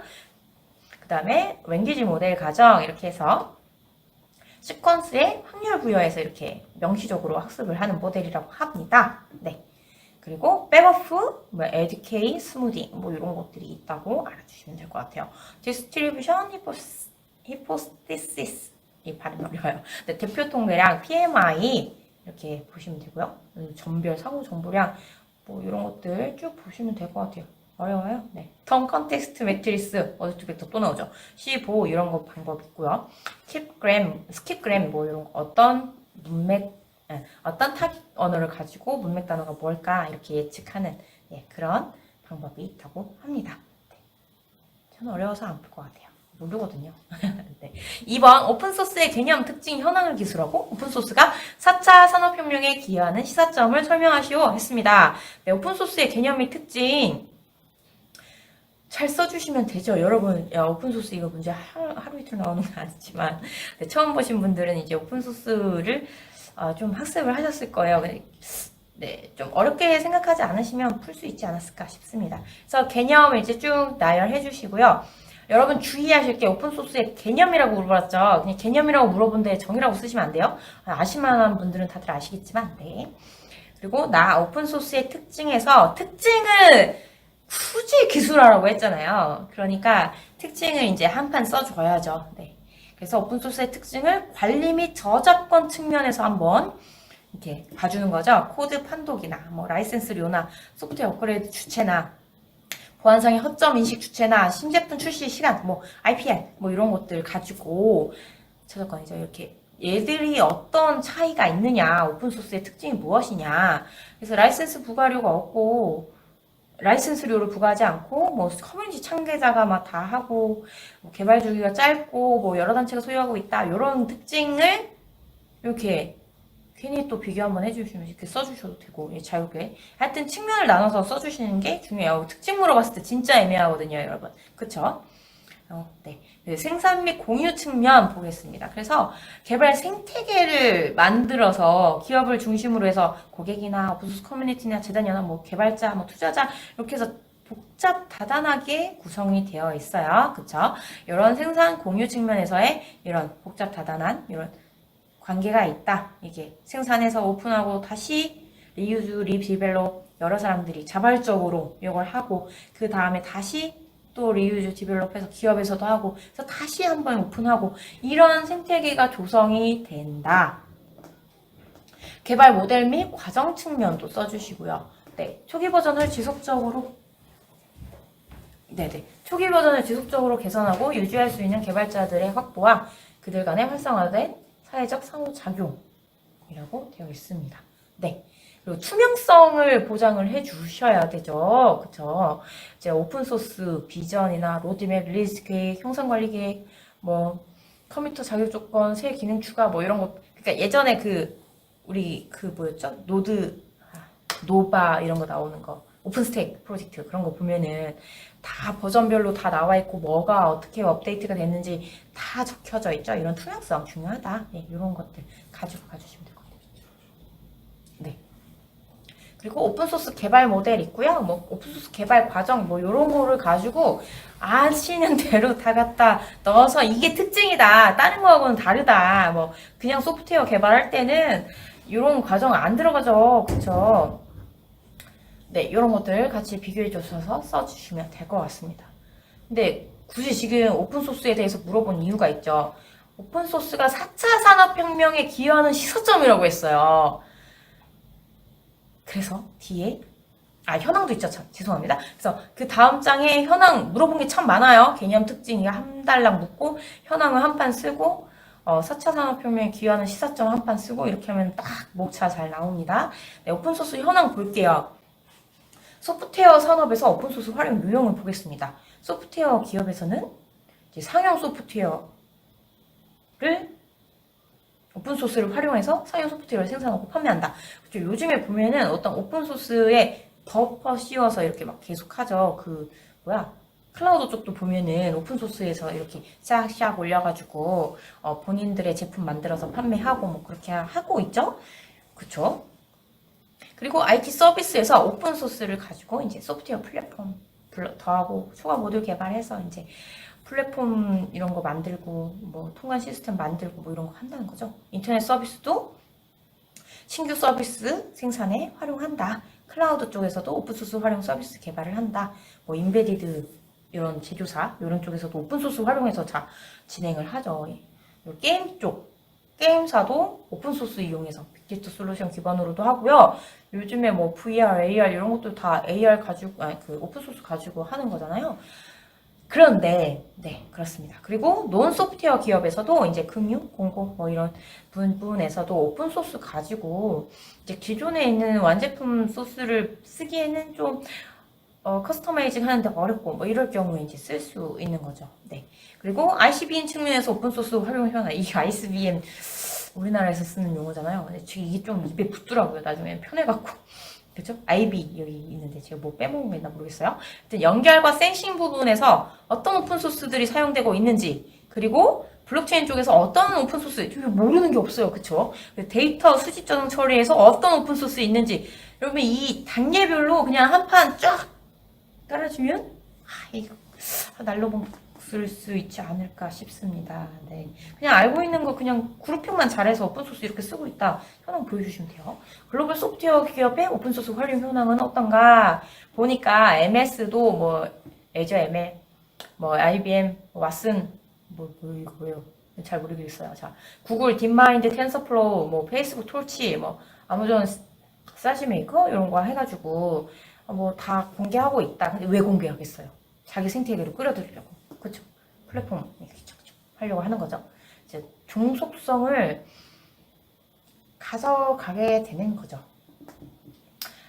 인공지능 주요 분야별 오픈소스 프로젝트 현황입니다. 그래서 뭐 기계학습에는 뭐 텐서프로, 티아노, 톨치, 케라스 모르시는 거 없죠? 여기 제가 말하는 이런 오픈소스 현황을 그냥 한 판 쫙 깔아주시는 겁니다. 그래서 활용 유형은 한번 정리를 앞에서 한번 해주고 뒤 쫙 깔아주면 정말 퍼펙트할 것 같습니다. 네, 다음 오픈소스가 4차 산업혁명에 기여하는 시사점이에요. 그래서 4차 산업혁명에 기여한다고 했으면 4차 산업혁명이 뭔지 여러분 너무 잘 알고 있죠? 알고 있는 거 다 알아요. 근데 한 번 더 정리를 해주셔야죠. 그래서 네, 좀 하는 것처럼 말이죠. 네, 그래서 4차 산업혁명이 오픈 이코노미다. 이 협력과 포용성과 수평성을 가져간다. 개방형 혁신을 가져오고 공유한다. 공공재 그리고 플랫폼 경제다. 오픈 이코노미이다. 이렇게 얘기되어 있죠. 근데 여기 지금 작게 들어가 있단 말이에요. 오픈 소스 소프트웨어, 오픈 데이터, 오픈 하드웨어 이렇게 있는데 여기 조그맣게 들어갈 일이냐? 아니죠. 오픈소스 소프트웨어 개념 자체가 이 전체를 포괄하고 있는 4차 산업혁명의 대표 인사다. 저는 이렇게 보고 있습니다. 그래서 시사점 보겠습니다. 기여 역할은요, 비용 절감, 접근 장벽을 낮춰주고요. 생태계를 구축해줘요. 그리고 핵심 성장 동력으로 작용합니다. 그렇죠? 그리고 고려사항으로는 이제 리스크 관리, 인력 이렇게 있어요. 기여 역할 한번 볼게요. 나이파에서 요 오픈소스 관련해서 설문조사를 해가지고 이렇게 OSS 활용률 추이를 정말 수십 장을 발간을 했더라고요. 그에 앞서서 제가 만든 요 자료 역시 나이파에서 만든 자료입니다. 그러니까 여러분들께서 꾸준히 뭔가 발간되는 자료들을 보셨다고 하면은 정확하게 딱 정답이 있는 그런 썰 문제가 되는 거고요. 하지만 여러분들께서 알고 있는 지식을 다 갖다 넣어서 내가 그동안 생각해 놓았던 그 활용 측면이나 이런 것들을 녹여주셔도 되는 문제예요. 사실 정보관리 기술사는 컨설팅하고 자문하는 역할을 주로 특히 하기 때문에 여러분들 문제 토픽 공부하시고 나서 왜 나왔을까? 어떻게 쓸까? 내가 어떻게 활용을 할까? 어떻게 사람들한테 혹은 C레벨한테 이걸 설명을 할까? 이런 관점에서 정말 많이 생각을 해주시는 게 좋습니다. 그래서 어떤 문제가 나와도 당황하지 않고 있는 토픽 갖다 집어넣고 내가 생각한 거 갖다 써놓으면은 그게 이제 최고의 답안이 되는 거죠. 네, 여기까지고요. 네, 그래서 되게 비용 절감. 토탈 비용 절감 효과가 거의 70%에 육박한대요. 놀랍죠. 그 논 소프트웨어 그룹은 70%, 소프트웨어 그룹은 72.2% 이렇게 나와 있어요. 비용 절감 효과 정말 크죠. 수치로 보여주는 것도 매우 좋습니다. 그냥 저는 수치로 보여주는 게 좋을 것 같아서 여러분들이 이제 막 썰 풀린다고 해도 비용 절감 효과 있습니다 하고 비용 절감 효과가 70%였습니다. 이거하고는 좀 다르잖아요. 물론 이 자료를 봤을 거라는 전제 하에요. 네, 접근 장벽을 낮춰줍니다. 신규 진입자의 시장 접근 장벽을 낮춰서 이제 어떤 기업이라도 내가 논 소프트웨어 기업이지만 소프트웨어 쪽으로 들어올 수 있는 이런 생태계를 만들어주는 거죠. 네. 그래서 뭐 자동차 만드는 쪽도 그렇죠. 이렇게 오픈소스 활용해서 뭐 갖다 쓰면 기존 하드웨어 공간 위에다 이렇게 덮어줄 수 있는 거죠. 생태계를 구축할 수 있고요. 핵심 성장 동력, 이 오픈소스를 기반으로 해서 필요한 어떤 기반 기술들을 채우고 그 위에 발전된 기술들을 계속해서 활용하시게 되면 충분히 핵심 성장 동력으로 작용할 수 있는 거죠. 네. 그리고 일단 고려사항이 있어요. 오픈소스 쓰시는데 이게 라이센스의 공개 범위나 이런 것들이 매우 다르기 때문에 내가 진짜 이걸 기반으로 해서 내가 뭔가 대단한 아이디어를 가지고 이걸 하려고 막 개발을 했어요. 근데 이거를 다 풀어야 될 수도 있어요. 근데 이게 푸느냐 마느냐의 그 관점 차이에 따라서 이 리스크 관리가 필요합니다. 그래서 내가 어느 정도 소스코드를 전부 다 공개해도 된다. 뭐 일부만 공개해도 되겠다. 이런 관점에 따라서 리스크 관리 꼭 해주시고요. 네. 그리고 인력, 오픈소스 활용 인력. 어느 정도 정보를 가지고 있어야 된다는 거죠. 네. 잠시만 기다려주세요.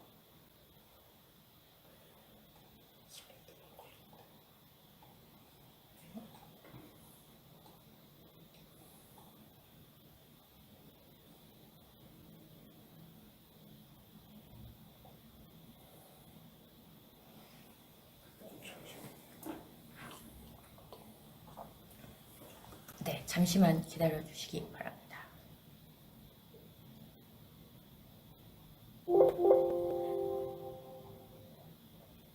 지금 파일이 이게 안 움직였어요. 잠시만 제가 PDF로 하셨던 것 같아요. 화면이 안 넘어가요? 네네. 그러셨구나. 여러분들 이거 화면 안 보이는 상태로 들으셨나요? 다 도망가신 거 아니에요? 그래서 지금 제가 사용실 아크로벳 리더 주셨던 거 네네. 다시 드릴게요. 보시지 말고. 네, 알겠습니다.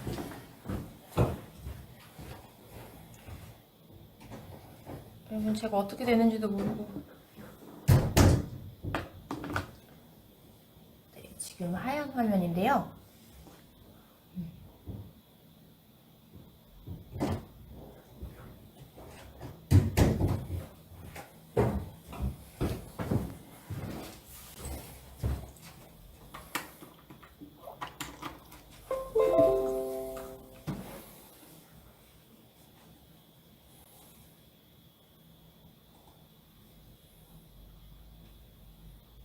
방송사고가 나네.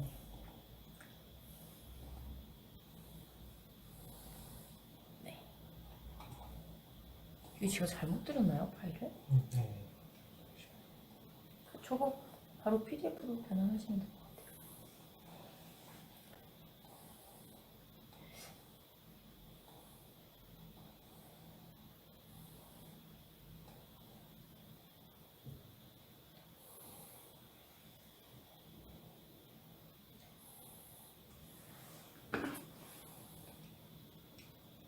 이거 다 나가셨나봐요.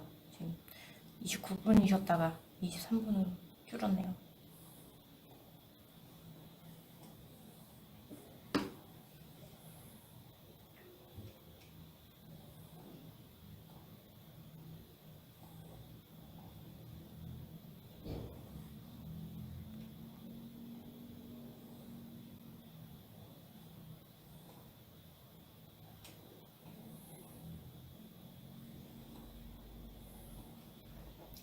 네, 안 나가고 기다려주시는 분들 복 받으실 거예요. 합격이시네요, 합격.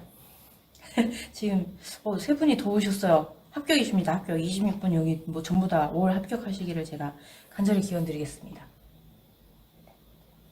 아니 근데 지금 화면 안 보이시는데 계속 보고 계신 건지 모르겠어요. 이런 열정이라면은 당연히 합격이신데 지금 앞 화면 요거 4교시 문제만 계속 보고 됐습니다. 계셨던 거예요? 4교시 문제만? 처음에 좀 그렇게 들어요. 진짜요? 네, 이거 문제는 지금부터 다시 돼요. 네, 대단하십니다. 네, 지금 접속하신 분들 합격! 네, 합격자 축하면에서 이제 같이 보실 일만 남았네요.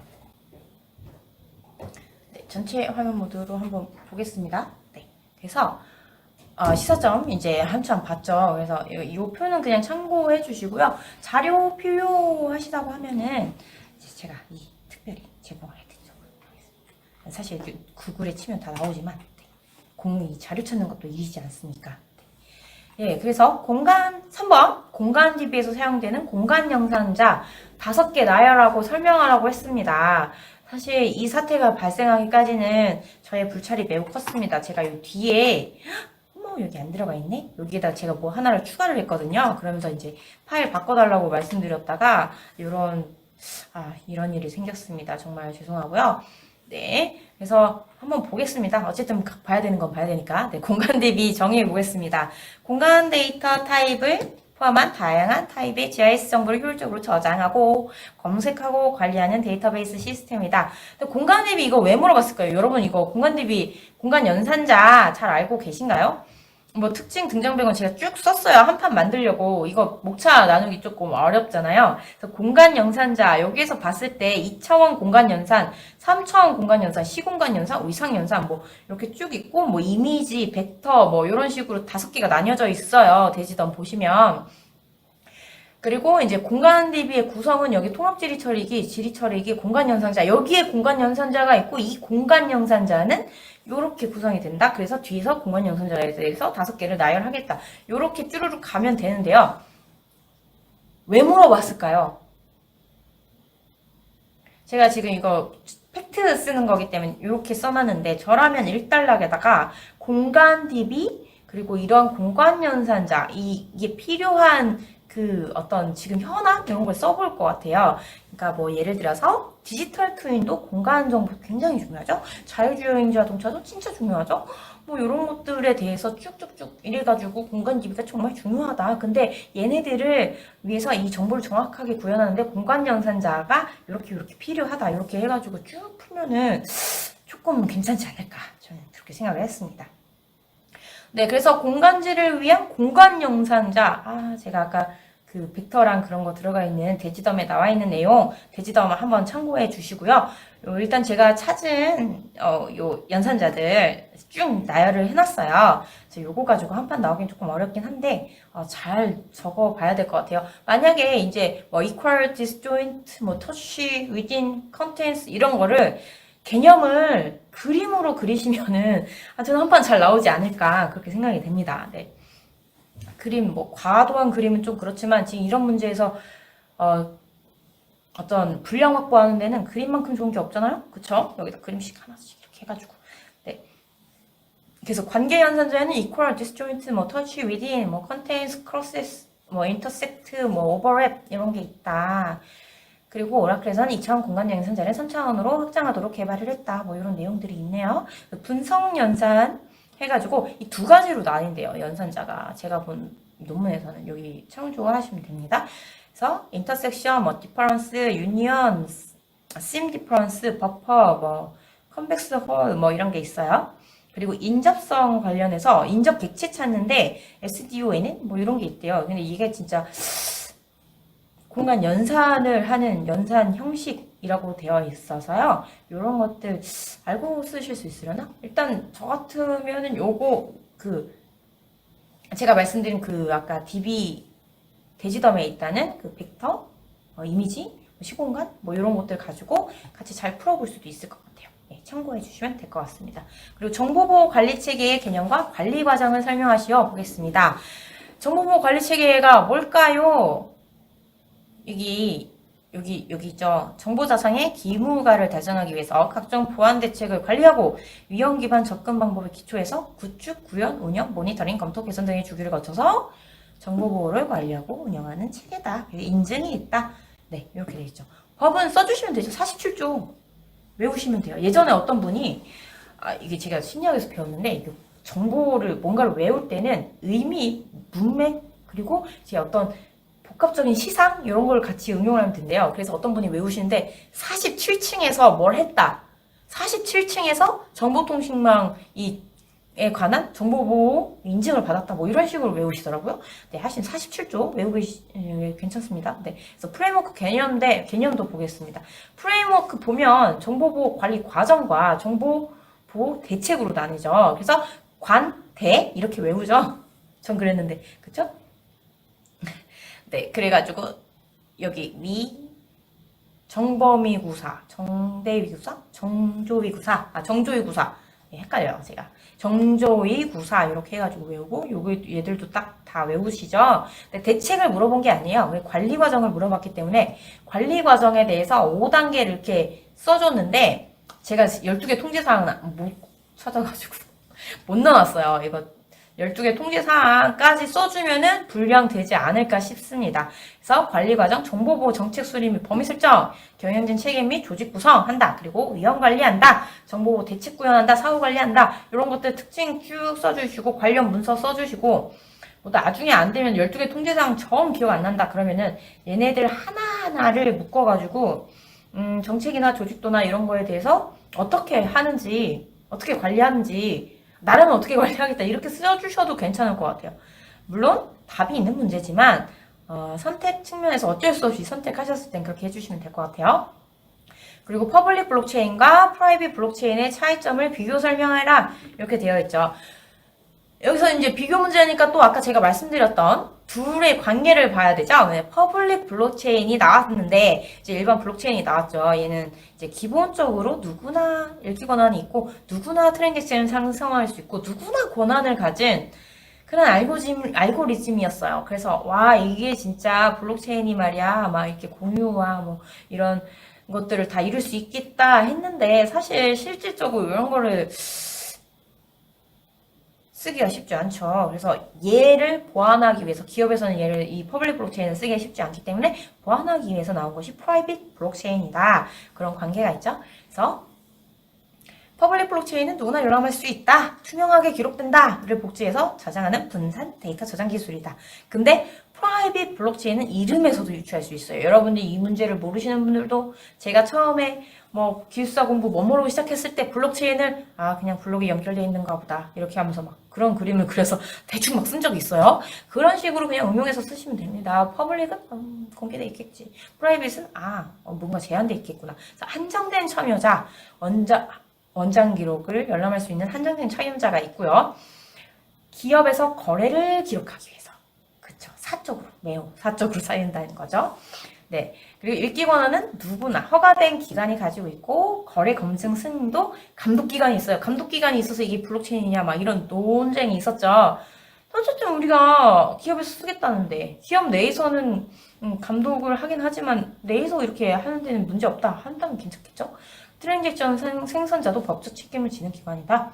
뭐 이렇게 쭉 있습니다. 그래서 속도는 뭐가 빠르냐, 뭐 누구 통제된 인원이 접근할 수 있다. 예시는 뭐가 있다. 이렇게 쭉 있죠. 그리고 이제 비교를 하라고 했으니까요. 개념 비교 이렇게 한번 해주시고 관점별로 이렇게 기본적인 어떤 차이점 그리고 이제 거버넌스나 뭐 익명성이나 장단점 뭐 이런 것들 가지고 해주시면 됩니다. 예, 익명성 식별 불가. 공개형 블록체인에서는 식별이 안 되고 프라이빗에서는 식별이 돼요. 컨소시엄 역시 되죠. 이런 거 같이 써주시면 돼요. 현실적으로 필요해서 나왔다. 그런 관점을 보여주시면 됩니다. 차이점 또 한번 보겠습니다. 정보 생성, 관리 주체, 합의 주체, 참여자, 네트워크 형태. 제가 앞에 메타는 안 달았는데 이런 것들 가지고 쭉 써주시면 돼요. 겹쳐도 상관없어요. 유즈 케이스는 디지털 화폐다. 공개형 블록체인은. 그리고 사설 블록체인은 은행 송금이나 증권 거래나 비즈니스 네트워크다. 리플, 하이퍼레저 이런 것들이 있다. 네. 관리 주체도 뭐 이렇게 나눌 수 있다. 참여자는 블록체인은 자율적이지만 사설 블록체인은 허가된 사람만 들어갈 수 있죠. 네. 그런 것들 써주시면 될 것 같습니다. 네. 마지막 문제예요. 여러분 지금 제가 보이지도 않는 상태에서 너무너무 고생 많으셨고요. 네, 마지막 문제 한번 보겠습니다. 인공지능에서 윤리의 필요성 및 선진국의 정책 동향을 설명하고 바람직한 AI 윤리정책 수립 시의 고려사항에 대해서 설명하시오 이렇게 나와 있어요. 그래서 인공지능 윤리의 필요성 보겠습니다. 인공지능의 특성을 감안해서 그리고 이미 발생한 사건에 근거해서 그리고 발생 가능한 상상을 근거로 그리고 인터넷 윤리의 연장선으로서 그리고 경쟁력 확보 이건 이제 국제사회에서 글로벌화되는 그런 관점이에요. 이런 측면에서 뭔가 특이점이 반드시 있다는 거죠. 그래서 보겠습니다. 또 이제 이렇게 관점을 나눌 수 있고 또 다른 관점은 기술의 오남용 측면에서 이거 발생 가능한 사건, 발생한 사건 이런 것들을 가지고 보면 되죠. 그리고 데이터 편향성. 데이터 가비지 인 가비지 아웃이잖아요. 그러니까 당연히 데이터 편향성을 가질 수밖에 없어요. 그러니까 인공지능 윤리에서 뭐 인종차별 발언을 했다고 했을 때 이 데이터는 미국에 있는 데이터들 다수의 백인종이 얘기했던 사람들의 그 데이터를 가지고 뭔가 학습을 했다. 그럼 당연히 편향성이 발생하죠. 근데 이게 정말 정상이냐? 이런 것들에 대해서도 어떤 학습이나 어떤 제재, 어떤 알고리즘을 통해서 좀 해야 되지 않냐. 윤리적인 윤리 알고리즘 자체가 필요한 거죠. 알고리즘 차별 이런 게 있고요. 그리고 프라이버시 침해. 예측이죠, 이거. 그래서 뭐 빅데이터나 알고리즘, 인공지능이 발전하면 뭐 내가 저지르지 않은 범죄에 대해서 저지를 가능성이 있기 때문에 나를 이렇게 할 수 있다. 이런 것들 있죠. 그리고 프라이버시 침해. 네, 인공지능 스피커로 이게 외부 업체를 청취한다. 뭐 이런 것들을 가지고 이제 윤리의 필요성을 언급하실 수 있을 것 같아요. 그래서 필요성도 이렇게 관점이나 이런 사실 기반한 내용이나 이런 것들을 가지고 한 판에 써주셔야 되죠. 물어본 거에 대해서 무조건 한 판이다. 이렇게 기억해 주시면 될 것 같습니다. 선진국의 정책 동향 보겠습니다. 미국의 정책 동향이 있고요.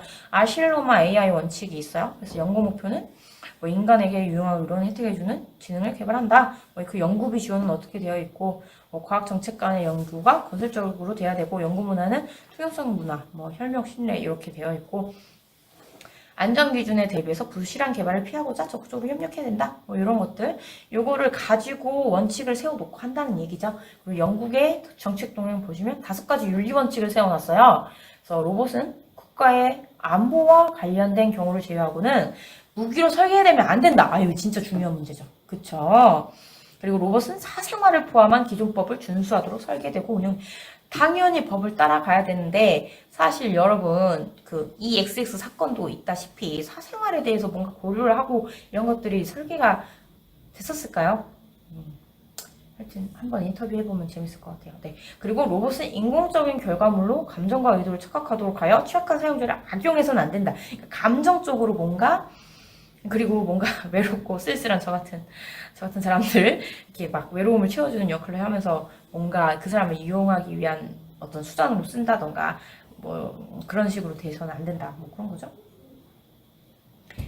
그리고 로봇이 어떤 로봇에 대해 누가 책임이 있는지 이게 책임성 중요하죠. 이 로봇을 산 사람이냐, 소프트웨어를 만든 사람이냐, 이 로봇의 그 메카트로닉스 그를 개발한 사람이냐 이런 것들 중요한 문제입니다.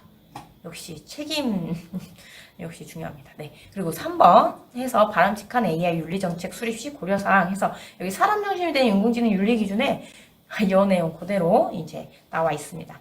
그래서 윤리 기준의 목표 및 지향점은 수립 시 고려사항이 되는 거예요. 모든 사람이 모든 분야에서 자율적으로 준수하며 지속적으로 발전해야 된다. 그래서 모든 사회 구성원이 참조할 수 있는 기준을 만들어야 된다. 범용성을 가진 일반 원칙이어야 된다. 지침이나 자율 규범이어야 된다. 윤리 이슈를 논의 발전시키는 플랫폼이 되어야 한다. 뭐 이렇게 되어 있죠. 그러니까 윤리 기준, 어떤 기준을 세울 때 윤리 기준만이 아니에요, 여러분들. 뭔가 기준을 만들 때 문제에서 어떤 뭐 블록체인 운용을 위한 기준을 만들어 보시오. 뭐 이런 식으로 문제가 나온다고 하면 이런 것들을 좀 응용해서 쓸 수 있겠죠. 3대 기본 원칙이 있어요. 인간 존엄성, 뭐 사회 공건선, 그리고 기술의 합 목적성의 원칙. 요거에 따라서 인공지능, 인간성을 위한 인공지능 요거를 개발해야 된다고 나와 있습니다. 그래서 10대 핵심 요건에서 기본 원칙을 실현하기 위한 세부적인 요건에서 인권 보장, 프라이버시 보호, 다양성 존중, 침해 금지, 공공성, 연대성, 뭐 데이터 관리, 책임성, 안전성, 투명성 요거 그룹핑해서 한번 써주셔도 괜찮을 것 같죠. 요 3가지에 대해서 그룹핑해서 그쵸? 이렇게 딱 그룹핑해서 써주시면 될 것 같습니다. 네, 여러분 지금 풀이 다 끝났고요. 긴 시간 시청해주셔서 감사합니다. 지금 20분 계신데 저희 방송 하시는데 조금 오류도 있었고 네, 정말 죄송하게 생각하고요. 편차를 부탁드립니다. 시험 보시느라고 너무 고생 많으셨고요. 지금도 계속 공부하고 계실 거고 결과 기다리고 계실 텐데 좋은 결과 있으시길 바라겠습니다. 이상입니다. 감사합니다.